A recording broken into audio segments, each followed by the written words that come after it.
మరి నేను కుకీస్కి కావాల్సినవన్నీ రెడీగా పెట్టుకున్నాను. ఈరోజు మనం ఆల్మండ్ పౌడర్ వేసుకొని డేట్స్, ఆల్మండ్, రాగి కుకీస్ మనం ఈరోజు తయారు చేస్తున్నాం. సో దానికోసం ఒక సగం బౌల్ ఆల్మండ్ పౌడర్ వేస్తున్నా చెర్రీ. ఇందులో మైదా ఇంకా షుగర్ మనం యాడ్ చేయట్లేదు అనమాట. న్యాచురల్ డేట్స్ సిరప్ ఇంకా డేట్స్ వేస్తున్నాం. ఎంత వేసుకున్నామో అంతే రాగి పిండి కూడా వేసుకోవాలి.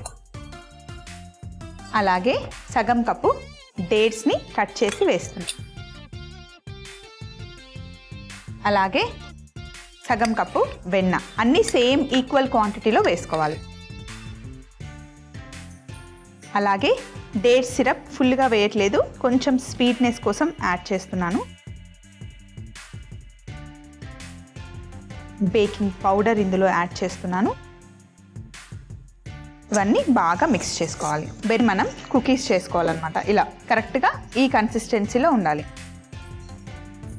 ఇలా కొంచెం కొంచెం ముద్దగా తీసుకొని ఇలా పెట్టాలి. వీటికి ప్రత్యేకంగా షేప్ చేయాల్సిన అవసరం లేదు, ఎక్కువ హ్యాండిల్ కూడా చేయకూడదు. జస్ట్ ఇలా కొంచెం రౌండ్ షేప్ ఇచ్చేసి ఇలా ముద్దలుగా పెట్టేసుకోవాలన్నమాట. అంతే, సూపర్.